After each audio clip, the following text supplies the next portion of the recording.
seems there are a lot of cases of insecurity in the country there, from Kitui, Isiolo, and of course right here in the capital, Nairobi. As I've earlier promised you, I'm together with Dennis Nthumbi in studio. He's a security analyst. And Dennis, good afternoon once again. Of course, these are isolated cases. All of them have their own dynamics. But let's zero in on what happened in Nairobi. That is, to be specific, in Mathare, where 4 people were killed. We're also getting reports that Riruta, there are also some kind of insecurity reported there. Our reporter Caroline Bistel, I'm going to link up with her. Of course, we've seen the statement from the police denying that this is not based on ethnic clashes whatsoever. Of course, they're saying they are still conducting their investigation. They're going to give us a conclusive report. Now, Mathare is a sharply divided slum in the capital. So where will that leave the police? Bearing in mind on Friday, they were very much criticized for how they handled the welcoming of the NASA leader. Yeah, certainly if you look at the area of Mathare, and the incidents just didn't happen in Mathare, they also happen in an area called Riverside and Kariadudu. And if you look at it, it will be very difficult just to categorize this as ethnic cleansing of whatever sort. And also bring in the issue of a quasi-military unit that has been endorsed by the government, working in cahoots with the government or thereabout. I think we honestly need to look at the statement that has been given by the police, and then work with the guys on the ground and see what it is that there is. But the police have, the mandate to carry out a centric, a centric investigation that doesn't seem like it's leaning on one part of the political divide or not. The issue, Yusuf, is that we are in an environment that everything seems to be political. If you drink tea with a red cup, you're Jubilee. If you drink tea with an orange cup, it's Jubilee. Normal crime incidents could be branded anything of the sort. So we have to be very careful not to endorse a quasi-military, type of killing, because then the spin-off of something like this is something that we're not able to take as a city. So you're saying it's still early to judge these killings as political instigated? It's absolutely very early to judge as political instigated killing. And because I'll be asking myself is that what would the person be gaining out of this? What would be the intent of, because I know 2 are killed from Kariadudu.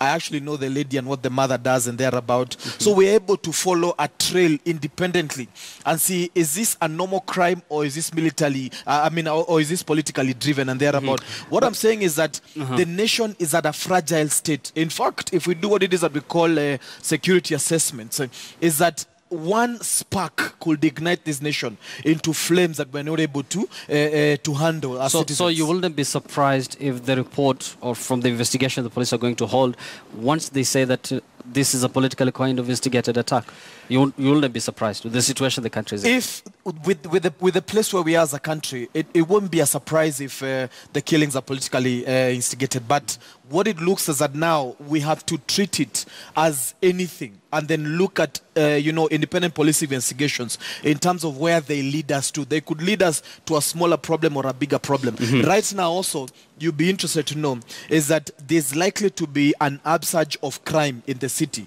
Of course, given on the fact that the political situation has shaped the economical situation, and also what happens is that we're in a place where we completely have thrown away certain values. And I'm looking at you from a certain tribe. Any kind of political insinuation, whether we are at a bar drinking or whatever it is, could lead to a fatality.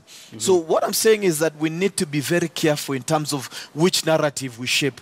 That narrative has to be shaped by factual, professional investigations that are led by the police. Actually, there have been a lot of conflicting reports, especially on social media. And this is not the first time people posting even pictures from other events that happened in a different place.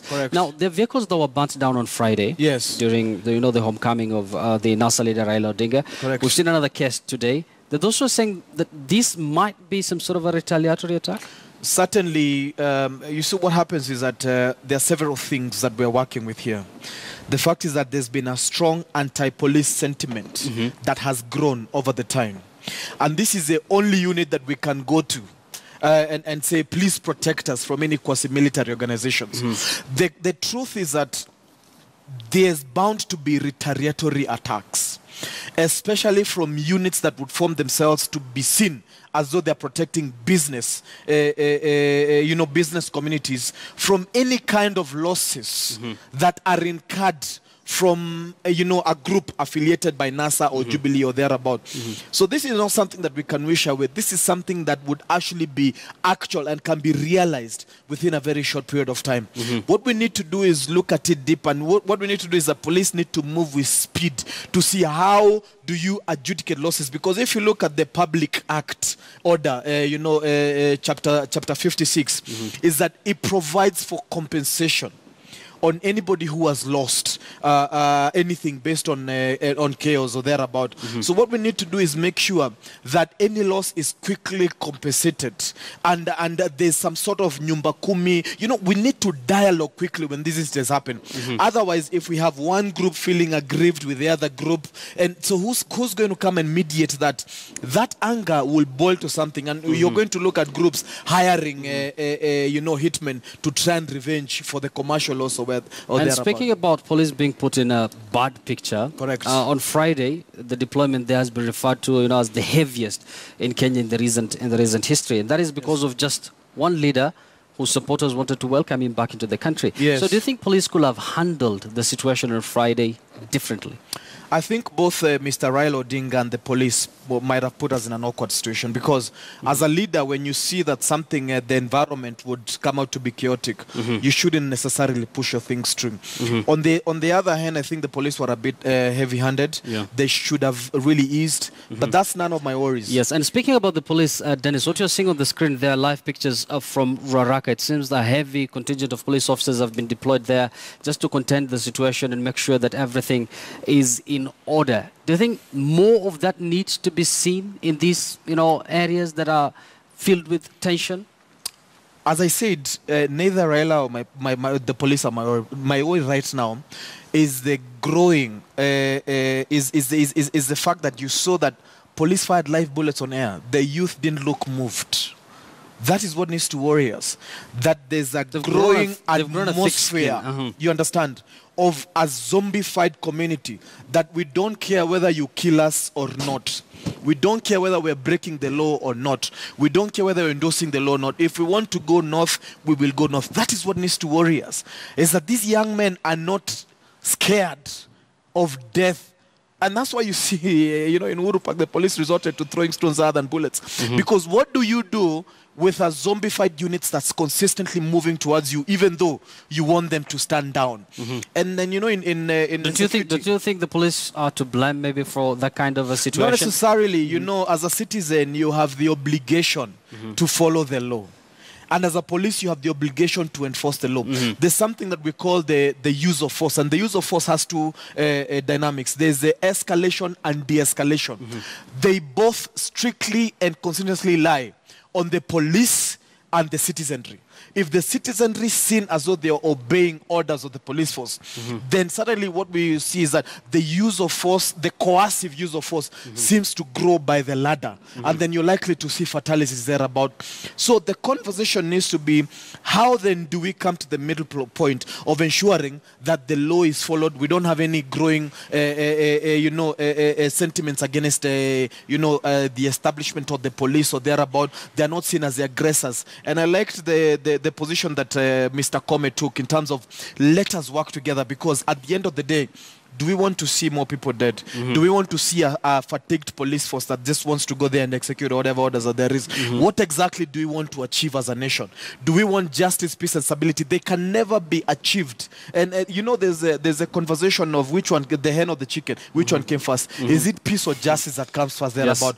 But the point is that we're likely to see more coercive power being used by the police if we see a more zombified youth unit moving consistently. Speaking about the police, Dennis, let's get to hear the situation on the ground from Ruaraka, because that is where we got those pictures from a short while ago. And our reporter Caroline B is on the ground. She's been keeping tabs on what exactly has been happening there in Ruaraka. Hussein is, of course, still in Mathare. Now, Caroline, good afternoon. What is the situation like on the ground? From where I'm seated, I can see some heavy kind of deployment of police officers. What's going on? Good afternoon to you, Yusuf. I'm here at the Allsops Junction as you actually head to Babadogo and Mathare. And as you can see just behind me, sorry for that, as you can see behind me is heavy presence of police officers. And it's just not only behind me, but also in front of me. I'm sure you'll be able to see those pictures in a few moments. But well, the skirmishes, or I can say the push and pull between police officers and the area residents has stopped as of now. But being informed that the area residents were telling me that police came as early as 6 a.m. this morning to actually stop the clash, which the area residents are saying that 4 people died in this area. There's no much activity going on in this area, and just as you can see, those other police officers, three lorries just arrived around 5 minutes ago, full of GSU officers. And this road where I'm actually standing to as it heads downwards is where there is a bridge just downwards, and from that place we've just been told that it is very, very unsafe.